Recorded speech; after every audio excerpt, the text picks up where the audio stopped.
मुख्य चुनाव आयुक्त किसे कहते हैं? जी हाँ, नमस्कार दोस्तों, मैं अमित कुमार मौर्य और आप देख रहे हैं Maurya technical support YouTube channel, जिसमें आपका बहुत बहुत स्वागत है। दोस्तों, आज के इस वीडियो में हम भारत के मुख्य चुनाव आयुक्त और उनसे जुड़ी हुई जो भी महत्वपूर्ण बातें हैं वो सभी इस वीडियो में हम जानने वाले हैं।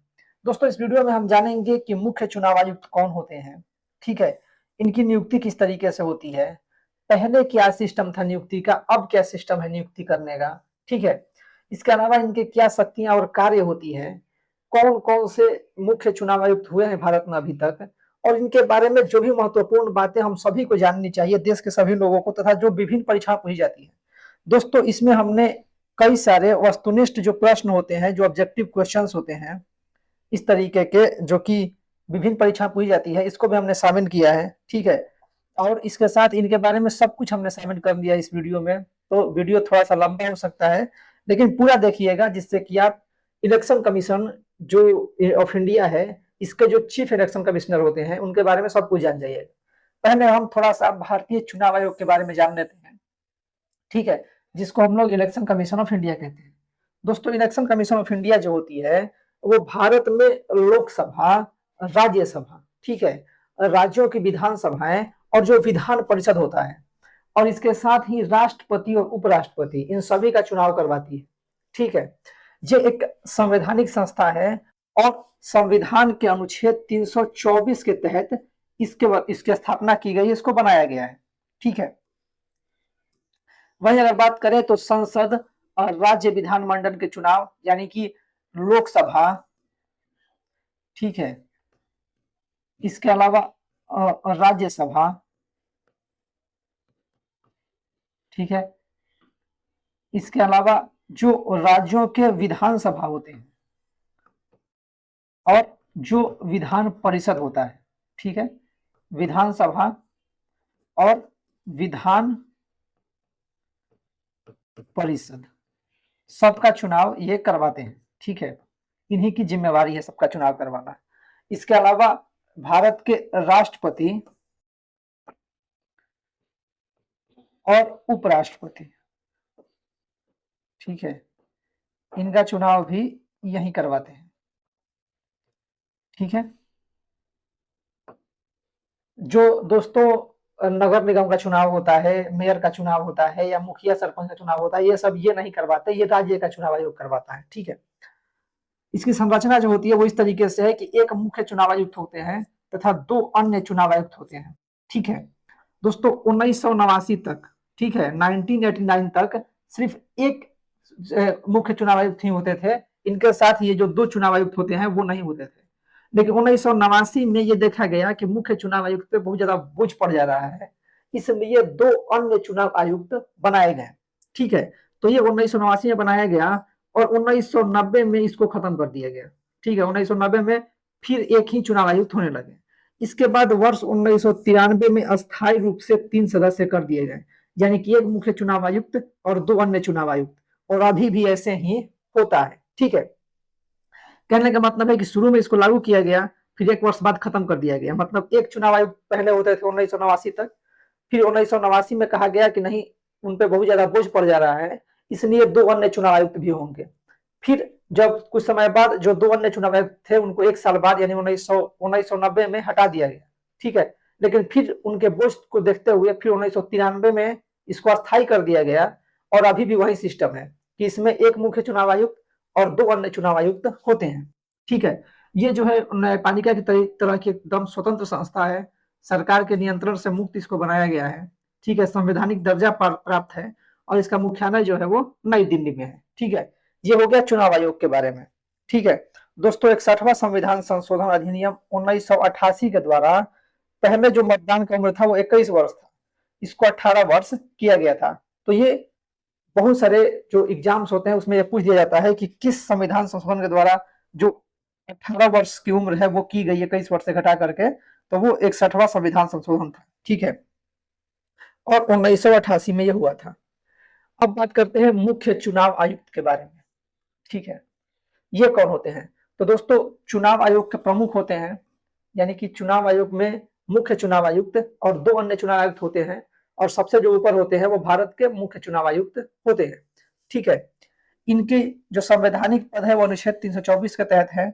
लोकसभा और राज्यसभा विधानसभा का चुनाव के देख रेख करते हैं, और इसके साथ ही यहाँ पे हम विधान परिषद भी जोड़ लेंगे।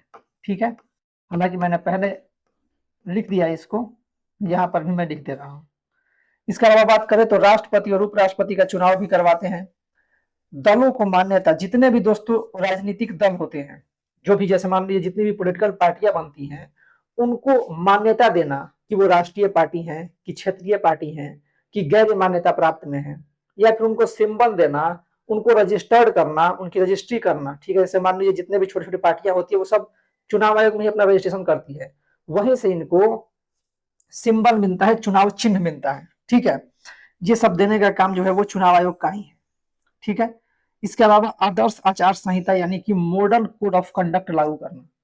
दोस्तों भारत में जब भी कभी चुनाव होता है तो चुनाव से पहले उस क्षेत्र में, जैसे अगर लोकसभा का चुनाव है तो पूरे देश भर में, और अगर किसी राज्य की विधानसभा का चुनाव है तो सिर्फ उस राज्य में मॉडल कोड ऑफ कंडक्ट यानी कि आदर्श आचार संहिता लागू की जाती है।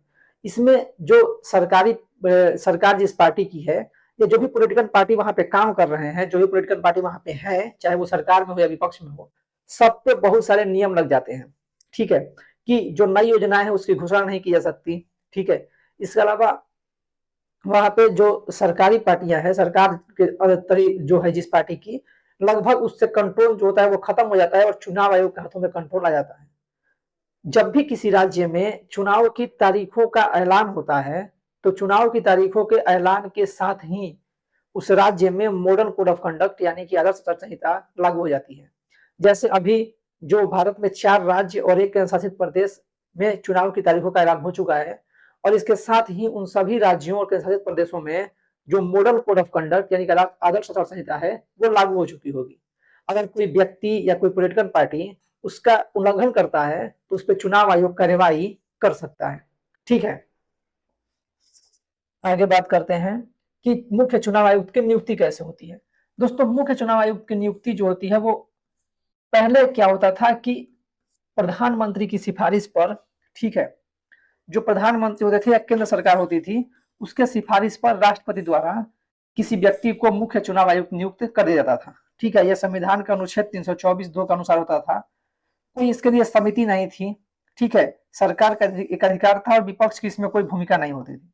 मतलब कहने का मतलब है कि प्रधानमंत्री जिसकी भी सिफारिश राष्ट्रपति से कर देंगे, उसको जो राष्ट्रपति होते थे वो मुख्य चुनाव आयुक्त नियुक्त कर देते थे। हालांकि जनरली देखा जाए तो किसी साफ सुथरे छवि वाले और किसी बेहतरीन व्यक्ति को, कोई ऐसा व्यक्ति जिसने ब्यूरोक्रेसी में, या जो हम कह सकते हैं कि आईएएस हो और वो काम अच्छा से किया हो, 25-30 साल की उसकी अच्छी कैरियर हो, उसको ही पहले प्रधानमंत्री जो थे वो एक तरह से कहे कि राष्ट्रपति को सिफारिश करते थे और वो मुख्य चुनाव आयुक्त बन जाता था। लेकिन कोई बाध्य प्रधानमंत्री के ऊपर नहीं था, वो जिसको चाहते उसको कह सकते थे कि राष्ट्रपति से कि इनको आप बना दीजिए, तो राष्ट्रपति उनको बना देते थे। ये सिंपल सा पहला तरीका था। ठीक है, ठीक है। इसके बाद सुप्रीम कोर्ट में एक केस हुआ, ठीक है, और उस केस का जो नाम था वो था, हम आगे बात करेंगे। ठीक है, अभी क्या हुआ कि सुप्रीम कोर्ट ने 2023 में एक आदेश दिया कि इस तरीके से सिस्टम नहीं होना चाहिए। सिर्फ एक पार्टी की जो कहें कि ये एक अधिकार नहीं होना चाहिए कि जो सरकार में है वहीं सिर्फ मुख्य चुनाव आयुक्त को नियुक्त कर दे। मतलब उनका कहना था कि सिर्फ कार्यपालिका का इस पे कंट्रोल नहीं होना चाहिए मुख्य चुनाव आयुक्त पे, इसमें आप न्यायपालिका को और विधायिका को भी जोड़िए। तो इसके लिए सुप्रीम कोर्ट ने एक फैसला दिया जिसमें यह कहा कि प्रधानमंत्री, ठीक है, प्रधानमंत्री इसके साथ ही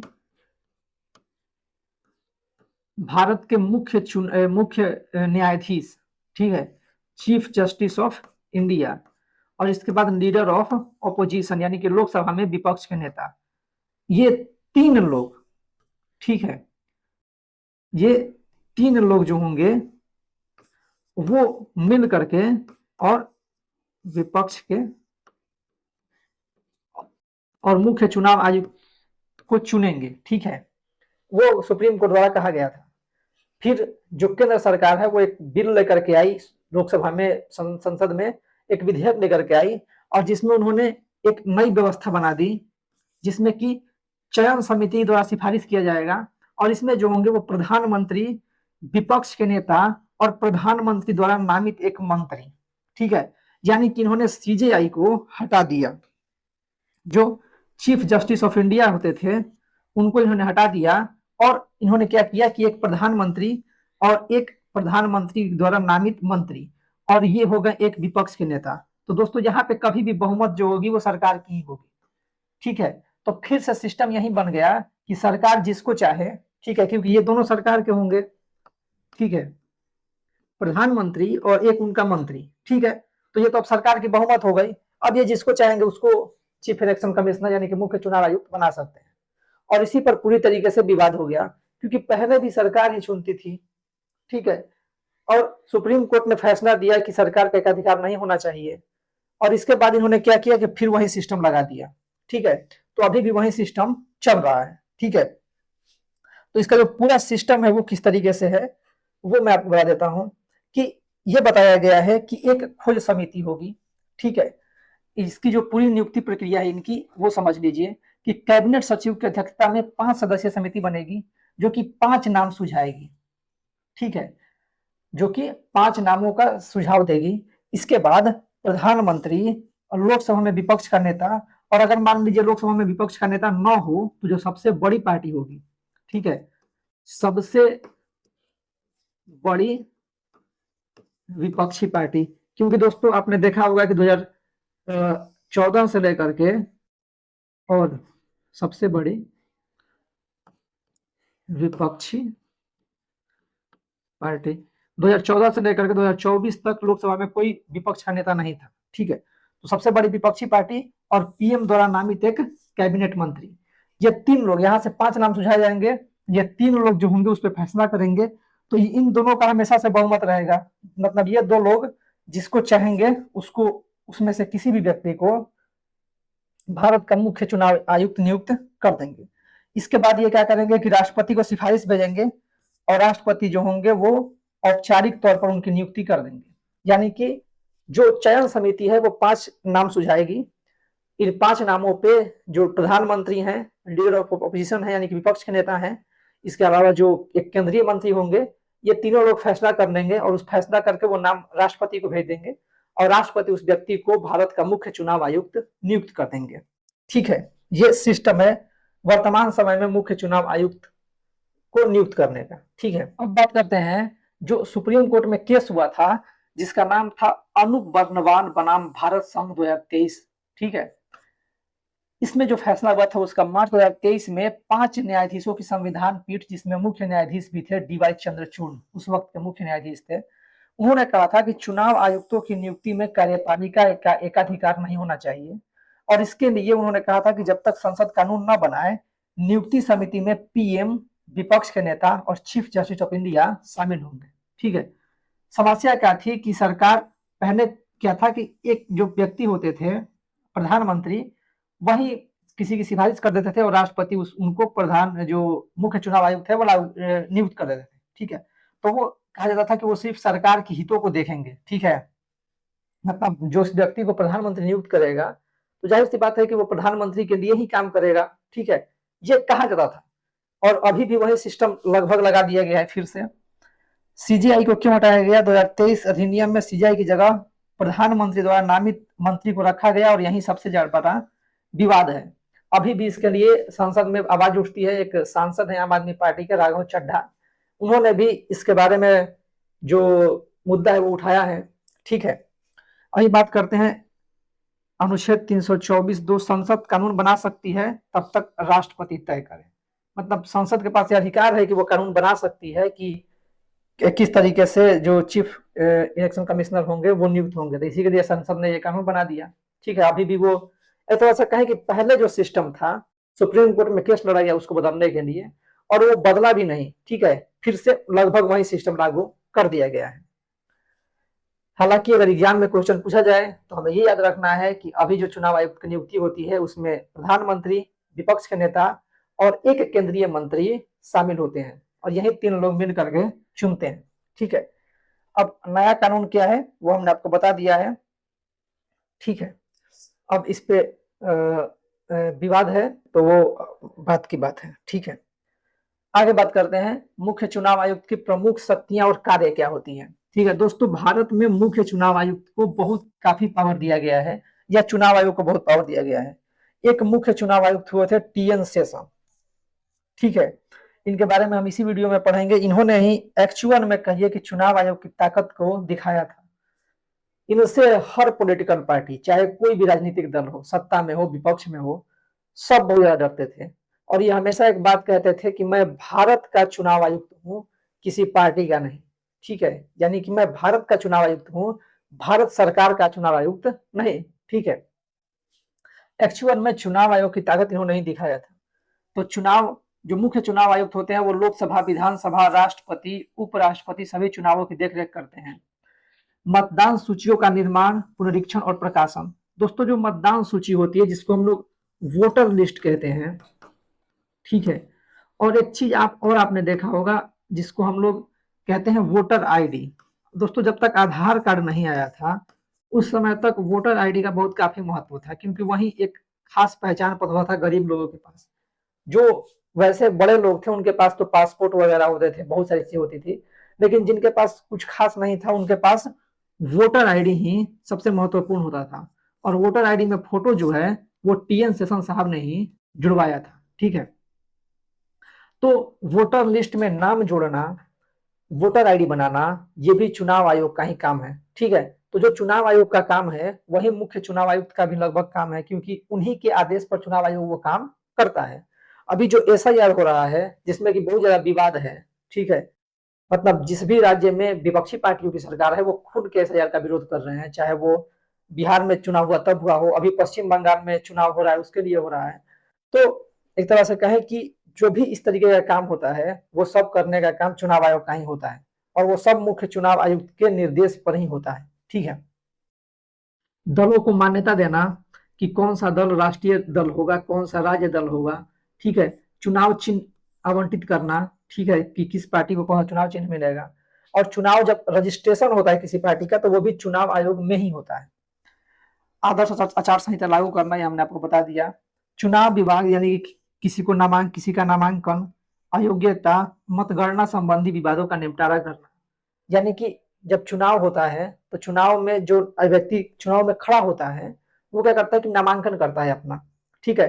तो वो नामांकन, ठीक है, उसके बाद चुनाव करवाना, चुनाव की वोटों की गिनती करवाना, और उसके बाद जो जीतेगा उसको सर्टिफिकेट देना, ठीक है, कि हाँ ये व्यक्ति जीता है, ठीक है। इतना काम जो होता है वो चुनाव आयोग का होता है। उसके बाद चुनाव आयोग, मतलब उसका काम एक तरह से कहीं कि खत्म हो जाता है, model of code of conduct हट जाता है। यानी कि कहने का मतलब है कि ये जो मॉडर्न कोड ऑफ कंडक्ट होता है वो जिस दिन चुनाव की तारीखों का ऐलान होता है, ठीक है, जिस दिन चुनाव की तारीखों का ऐलान होता है उस दिन से ये लागू होता है। और इसके बाद जब गिनती हो जाती है, ठीक है, और चुनाव का सारा काम खत्म हो जाता है तो ये अपने आप ही हट जाता है, ठीक है, गिनती के बाद, ठीक है। अब बात करते हैं चुनाव स्थगन, यानी कि आसान क्षेत्रों में अगर चुनाव को रद्द करना हो या स्थगित करना हो, यानी कि मान लीजिए उस दिन चुनाव ना करवा के आगे करवाना हो, ये सब काम करना। आचरण नियंत्रण, यानी सरकारी मशीनरी का नियंत्रण अपने हाथों में ले। दोस्तों जब भी कहीं पर मॉडर्न कोड ऑफ कंडक्ट लागू होता है तो इसके साथ ही जो राज्य सरकार होती है उनके सारे कर्मचारी, उनकी सारी लगभग शक्तियां जो होती है वो चुनाव आयोग के पास चली जाती है, ठीक है। जो मुख्यमंत्री होते हैं या बाकी जितने भी अधिकारी होते हैं, मुख्यमंत्री की बात न मान करके वो चुनाव आयोग की बात मानते हैं। ये मतलब एक सिस्टम बनाया गया है कि अब जो मुख्यमंत्री होंगे वो अपने आदेश से उस राज्य में कोई मतलब सरकारी तंत्र का उपयोग नहीं कर पाएंगे, ठीक है। हालांकि ऐसा होता नहीं है, बहुत राज्यों में देखा गया है कि चुनाव की तारीखों का ऐलान होने के बाद भी बहुत सारी सरकारी योजनाएं चलती रहती है। अगला बात है राष्ट्रपति की सलाह, ठीक है।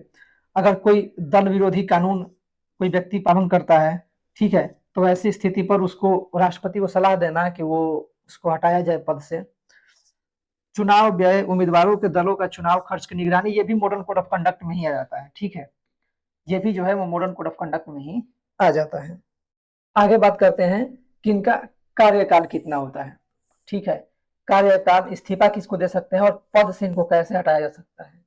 अभी जो मुख्य चुनाव आयुक्त हैं ज्ञानेश कुमार, कहा जा रहा है कि विपक्ष जो है वो इनको पद से हटाने का बिल ला सकती है, ठीक है।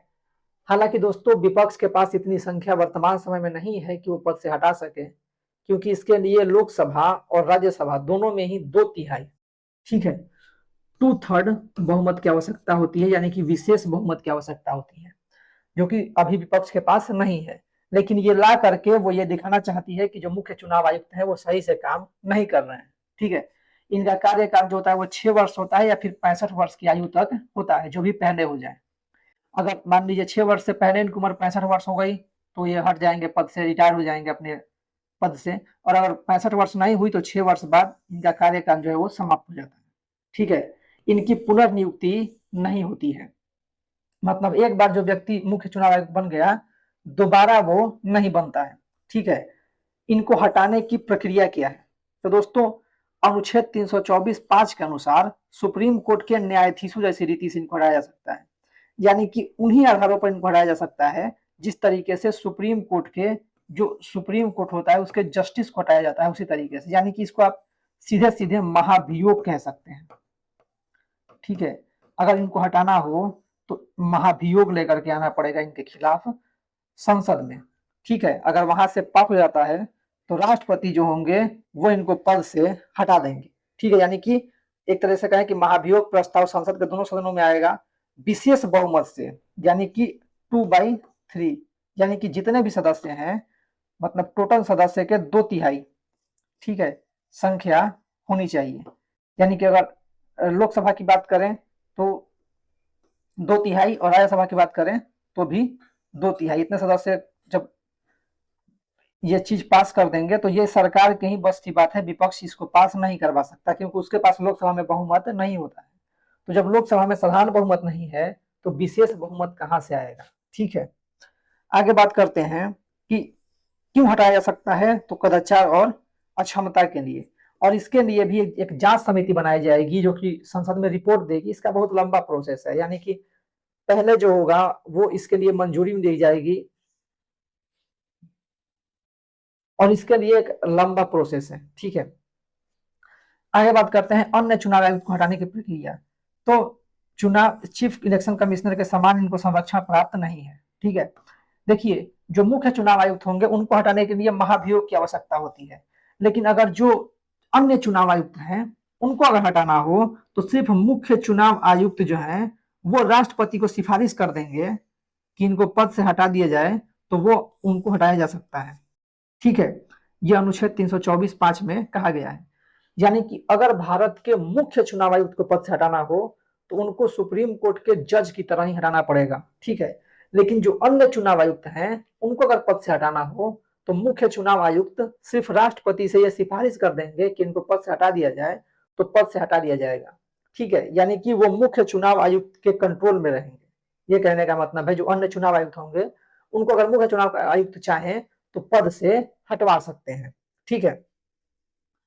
अब बात है कि संरक्षण का प्रावधान नहीं, सेवा शर्तें हानि में नहीं बदलेंगी, यानी कि जो मुख्य चुनाव आयुक्त हैं उनको पद पे रहते हुए उनकी वेतन में कटौती नहीं की जा सकती, जब उनके जो काम करने की चीजें हैं उसको सरकार बदल नहीं सकती, ठीक है। इस्तीफा अगर उनको देना हो तो वो राष्ट्रपति को देंगे। अगर मान लीजिए कोई मुख्य चुनाव आयुक्त है वो पद छोड़ना चाहते हैं तो वो राष्ट्रपति को इस्तीफा दे सकते हैं 6 वर्ष से पहले, ठीक है। और पद की स्वतंत्रता सुनिश्चित करते हैं जब तक कोई चीफ इलेक्शन कमिश्नर, अभी तक कोई चीफ इलेक्शन कमिश्नर को हटाया नहीं गया है, ठीक है। गणेश कुमार पहले ऐसे चीफ इलेक्शन कमिश्नर हो जाएंगे अगर इनके खिलाफ महाभियोग लाया जाता है तो, नहीं तो अभी तक किसी भी चीफ इलेक्शन कमिश्नर के खिलाफ महाभियोग प्रस्ताव संसद में नहीं लाया गया है, ठीक है। हालांकि बात यह चल रही है कि इनके खिलाफ लाया जा सकता है। अब बात करते हैं दोस्तों टीएन सेशन के बारे में, ठीक है। ये एक ऐसे व्यक्ति हैं जिन्होंने एक तरह से कहा जाता है कि चुनाव आयोग को दांत दिया है, ठीक है। मतलब चुनाव आयोग की जो एक्चुअल शक्तियां हैं वो इन्होंने बताया कि चुनाव आयोग की एक्चुअल शक्ति ये होती है, ठीक है। ये जब आए उससे पहले तक भारत में बूथ कैप्चरिंग आम बात थी। जो बाहुबली लोग होते थे वो बूथ पे जाते थे, लोगों से बोलते थे कि आपका वोट डला गया, आप घर जाइए, ठीक है। और खुद वोट डाल करके और खुद उसको जो बैलेट बॉक्स होता था, पहले ईवीएम सिस्टम नहीं था, ईवीएम वाला जब ये आए थे, तो वो बैलेट बॉक्स में अपना मतदान करके और डाल देते थे। ठीक है, गिनती होती थी तो भी उसी तरीके से होती थी, जो बाहुबली होता था वो खुद को विजयी घोषित करवा देता था। या फिर दूसरों के लिए वोट डालना, मतलब कोई भी व्यक्ति, क्योंकि जो वोटर आईडी कार्ड होते थे उस पर फोटो नहीं होता था, तो कोई भी व्यक्ति जाता था और बोलता था कि हम ही हैं वो, ठीक है, और अपना वोट डाल के चला आता था। मतलब जिस व्यक्ति के नाम पे वोट डाला गया उसको खुद पता भी नहीं है कि उसके नाम पे वोट डाल दिया गया है, और वोट डाल दिया जाता था। तो इस तरीके से एक तरह से कहें कि बहुत सारे ऐसे काम होते थे चुनाव में जिसको कि सही नहीं कहा जा सकता, जो कि पूरी तरीके से गलत है, और वो धड़ल्ले से चल रहा था। इनसे पहले जो भी चुनाव आयुक्त आते थे, वो जो मुख्य जगह होती थी, जैसे कि जो शहरी क्षेत्र हो गया, बाकी जगह हो गए, वहीं तक कंट्रोल कर पाते थे। गांव देहात में, पिछड़े एरिया में ये सब नहीं हो पाता था। जब ये आए तो इन्होंने आदर्श आचार संहिता को प्रभावी ढंग से लागू किया। ठीक है, और इनके बारे में कहा जाता है कि ये कहते थे कि मैं भारत का मुख्य चुनाव आयुक्त हूँ, भारत सरकार का नहीं हूँ। ठीक है, इन्होंने चुनाव में धन बल और बाहुबल पर रोक लगाई, मतदाता पहचान पत्र की शुरुआत की। ठीक है, उसमें फोटो जोड़ा गया, बूथ कैप्चरिंग पर सख्ती हुई। इन्होंने सीआरपीएफ वगैरह या जो भी पैरामिलिट्री के फोर्सेस होते थे उन सभी की नियुक्ति करनी शुरू कर दी बूथ पर। ठीक है, क्योंकि दोस्तों अगर कहीं पर भी अगर बूथ है, वहां पे पहले के समय में अगर सिंपल पुलिस वाले होते थे, गांव देहात में जाते थे, तो लोग मतलब लोग उन पे हावी हो जाते थे, जो बाहुबली थे वो उन पर हावी हो जाते थे। ठीक है, इन्होंने वहां पे सीआरपीएफ और पैरामिलिट्री लगा दिया। ठीक है, कि वो अब मतलब जो बाहुबली होंगे उनके सामने वो टिक नहीं पाएंगे। ठीक है, आगे बात करें तो 1996 में इनको रैमन मैग्सेसे पुरस्कार दिया गया। इसको एशिया का दोस्तों नोबेल प्राइज कहा जाता है। ठीक है, ये मिला था इनको। पहली बार चीफ इलेक्शन कमिश्नर ने सरकार को चुनौती दी। मीडिया द्वारा चुनाव सुधार के नायक कहे जाते हैं। मतलब अभी तक जितने भी चुनाव आयुक्त हुए हैं, ठीक है, उनमें सबसे ज्यादा अगर किसी की चर्चा आपको सुनने के लिए मिलेगी तो यही है, चुनाव आयोग की वास्तविक शक्ति से संपन्न बनाया। मतलब एक्चुअल में लोगों को बताया कि चुनाव आयोग की शक्ति क्या होती है। ठीक है, अगर ऐसा चुनाव आयुक्त हो तो देश में जो हम सुनते हैं कि यहाँ पे मतलब चुनाव में धांधली हुई है, वो कभी हो ही नहीं सकती। ठीक है, एक व्यक्ति आते हैं और पूरे चुनाव आयोग को और पूरी चुनाव की व्यवस्था को सुधार के रख देते हैं। अभी तक जितने चुनाव आयुक्त हुए हैं, अगर उन्होंने थोड़ा थोड़ा भी मतलब कहें कि इनके जैसा काम किया होता, तो अब तक बहुत सारी चीजें जो है वो बदल गई होती। यहाँ पे हमने चुनाव आयुक्त की लिस्ट लगा दी है जो भारत के मुख्य चुनाव आयुक्त बने हैं। सबसे पहले जो थे वो सुकुमार सेन बने थे 1950 में, और 58 तक रहे। ठीक है, इसके बाद बाकी सब बनते गए। इसके बाद टीएन शेषन आए। इनका जो कार्यकाल था वो 1990 से 96 तक था। ठीक है, और इनके बारे में कहा जाता है कि ये सबसे प्रसिद्ध चुनाव आयुक्त थे, सबसे ज्यादा चुनाव सुधार इन्होंने किया। ठीक है, बाकी सब लोग बनते गए। ठीक है, अभी बात करें तो अभी जो चुनाव आयुक्त हैं वो राजीव कुमार जो है वो रिटायर हो चुके हैं। अभी जो है वो है ज्ञानेश कुमार। ठीक है, ये है अभी के मुख्य चुनाव आयुक्त जो कि 26वें हैं। ठीक है, और ये आईएएस कैडर 1988 बैच के आईएएस हैं। इन्होंने 19 फरवरी 2025 को अपना कार्यभार संभाला था। और इनके साथ दो चुनाव आयुक्त हैं, डॉक्टर सुखवीर सिंह संधू और विवेक जोशी। ठीक है दोस्तों, ज्ञानेश कुमार के बारे में बहुत सारी जो विपक्षी पार्टियां हैं वो आरोप लगाती रहती हैं कि ये सरकार के पक्ष में काम करते हैं। ठीक है, तो इन पर इन्हीं के बारे में ये बात कहा जा रहा है कि हो सकता है कि जो विपक्ष है वो इनके खिलाफ इनको हटाने के लिए महाभियोग प्रस्ताव लेकर के आ सकती है। आगे बात करते हैं कि चुनाव आयोग के ऐतिहासिक प्रथम तथ्य, यानी पहली बार चुनाव आयोग द्वारा कौन कौन सा ऐतिहासिक काम किए गए। तो पहला आम चुनाव जो हुआ था वो सुकुमार सेन जो कि मुख्य चुनाव आयुक्त थे उनके नेतृत्व में हुआ था, और 17.3 करोड़, ठीक है, 17.3 करोड़ मतदाता जो थे उन्होंने वोट दिया था 489 सीटों पर। ये दोस्तों 1951-52 में चुनाव हुआ था। पहला जो लोकसभा का चुनाव भारत में हुआ था वो 1951-52 में हुआ था। ठीक है, इसके अलावा 1982 में पहली बार ईवीएम का इस्तेमाल किया गया। ठीक है, यह केरल के पारुल विधानसभा उपचुनाव में इसका इस्तेमाल हुआ था। नवंबर 1990 में दोस्तों भारत की एकमात्र, अभी तक एकमात्र जो है वो महिला चीफ इलेक्शन कमिश्नर बनी है, वीएस रमा देवी। लेकिन ये भी दोस्तों सिर्फ 26 दिनों तक ही रही थी पद पर, ठीक है। मतलब कहें कि अभी तक जितने भी चुनाव आयुक्त हुए हैं, इनमें सिर्फ यही एक महिला चुनाव आयुक्त बने हैं। दोस्तों हमारे यहाँ दो लोग जो हैं वो राष्ट्रपति महिला दो बन चुकी हैं, एक वर्तमान में है, एक प्रतिभा देवी सिंह पाटिल थी, ठीक है। एक प्रधानमंत्री रह चुकी हैं इंदिरा गांधी, जो कि बहुत काफी ताकतवर प्रधानमंत्री थी। लेकिन अगर इलेक्शन कमिश्नर की बात करें, चीफ इलेक्शन कमिश्नर की, तो सिर्फ एक महिला अभी तक बनी है, वीएस रमा देवी, और वो भी सिर्फ 26 दिनों तक ही पद पे रह पाई थी, ठीक है। इसके बाद बात करें तो 1993 में पहली बार वोटर आईडी कार्ड शुरू किया गया, और ये टीएन सेशन द्वारा किया गया था, ठीक है। इसके बाद से ही दोस्तों जो फोटो वोटर आईडी है, इसके बाद से ही चुनाव में बहुत ज्यादा एक तरह से कहें कि पारदर्शिता आने लगी, क्योंकि अब कोई व्यक्ति फोटो दिखाएगा कि हम ही हैं, तभी वो जाकर के वोट दे पाएगा। नहीं तो पहले लोग सिर्फ जाकर कहते थे कि हाँ हम ही हैं, तो बस वोट दे देते थे। अब मान लीजिए कोई गांव में व्यक्ति है, उसको पता भी नहीं है, उसको दबंगों ने बोल दिया है कि इस पूरे मोहल्ले से कोई व्यक्ति वोट देने नहीं जाएगा, ठीक है। दबंगों का डर से कोई नहीं गया वोट देने, और जो दबंग है वो खुद जाकर के वोट दे देते हैं, ठीक है। इस तरीके से बूथ कैप्चरिंग हो जाती थी। तो इन्होंने वोटर आईडी कार्ड नया टीएन सेशन ने, और इसके बाद वोटर आईडी कार्ड देखा गया कि यही व्यक्ति होना चाहिए, तभी वो वोट दे सकता है, ठीक है। वीवीपैट का प्रयोग 2013 में शुरू किया गया था, ठीक है।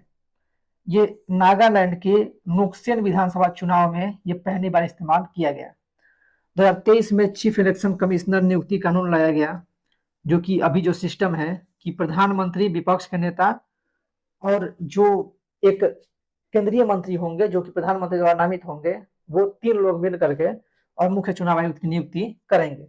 तो इसमें भी दोस्तों अगर आप गौर से देखिएगा तो 2/3 जो है वो सरकार की मेजोरिटी है, क्योंकि दो लोग सरकार से हैं और एक व्यक्ति जो है वो सिर्फ विपक्ष से है। तो सरकार जिसको चाहेगी उसी को चीफ इलेक्शन कमिश्नर बनाएगी, इसलिए इसको भी आप ये नहीं कह सकते कि पूरी तरीके से निष्पक्ष होगा, ठीक है। अब बात करते हैं दोस्तों कुछ प्रश्नों को जो कि विभिन्न परीक्षा पूछी जाती है, ठीक है। ये प्रश्न जो है वो विभिन्न परीक्षाओं से लिए गए हैं, तो इसको अगर आप देखेंगे तो बहुत ज्यादा फायदा होगा, ठीक है। सबसे पहले बात करते हैं कि भारतीय चुनाव आयोग का स्थापना कब हुई थी। तो दोस्तों जो भारतीय चुनाव आयोग है उसकी स्थापना 25 जनवरी 1950 को हुई थी, ठीक है। और इसीलिए इसी दिन को मतदाता दिवस भी मनाया जाता है, राष्ट्रीय मतदाता दिवस भी 25 जनवरी को ही इसी के कारण मनाया जाता है, ठीक है। आगे बात करते हैं, चीफ इलेक्शन कमिश्नर को पद से हटाने की प्रक्रिया क्या है, जो कि संविधान का अनुच्छेद 324(5) में है। तो वो दोस्तों सुप्रीम कोर्ट के न्यायाधीश जैसी रीति है, ठीक है। इसी से उन्हें पद से हटाया जा सकता है, प्रधानमंत्री की सिफारिश पर या सर्वोच्च न्यायालय के आदेश से, या इस तरीके का सिस्टम नहीं है। सिस्टम जो है वो सुप्रीम कोर्ट के न्यायाधीश की तरह है, यानी कि महाभियोग इसको आप कह सकते हैं, ठीक है। अगला है चुनाव आयोग से संबंधित अनुच्छेद कौन सा है। तो चुनाव आयोग से संबंधित अनुच्छेद जो है वो अनुच्छेद 324 है, ठीक है। आगे बात करते हैं, मुख्य चुनाव आयुक्त का कार्यकाल कितना होता है। दोस्तों जैसा कि हमने पीछे देखा कि ये होता है 6 वर्ष या फिर 65 वर्ष की आयु जो भी पहले पूरी हो जाए, ठीक है। यानी कि अगर उन्होंने आज पद धारण किया और 6 वर्ष पहले ही हो गया, 65 वर्ष होने से पहले, तो 6 वर्ष बाद वो अपना पद छोड़ देंगे, और नहीं तो 65 वर्ष की उम्र अगर पहले हो जाती है तब वो पद छोड़ देंगे। टीएन सेशन किस कारण प्रसिद्ध हुए। तो दोस्तों टीएन सेशन जो है उन्होंने बहुत सारे चुनाव सुधार किए, और वोटर आईडी कार्ड और एमसीसी को सख्ती से लागू किया, यानी MCC modern code of conduct को सख्ती से लागू किया और वोटर आईडी कार्ड बनाया, ठीक है। अगला है चीफ इलेक्शन कमीशन की नियुक्ति अधिनियम 2023 के अनुसार चयन समिति में कौन नहीं है, ठीक है।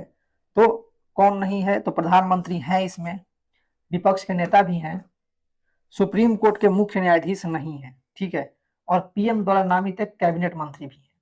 तो ये 3 लोग हैं, जबकि सुप्रीम कोर्ट ने कहा था कि ये 3 लोगों को शामिल करने के लिए, लेकिन जो सरकार है वो एक मंत्री को लाई और सुप्रीम कोर्ट के मुख्य न्यायाधीश को उन्होंने हटा दिया, ठीक है।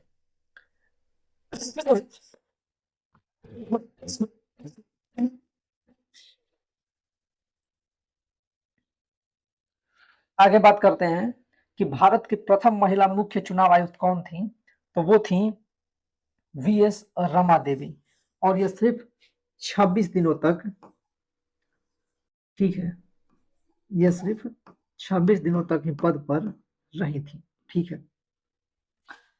बाकी अगर बात करें तो सुषमा स्वराज जो थी वो विदेश मंत्री रही हैं, या फिर ये लोकसभा में विपक्ष की नेता थी बहुत समय तक।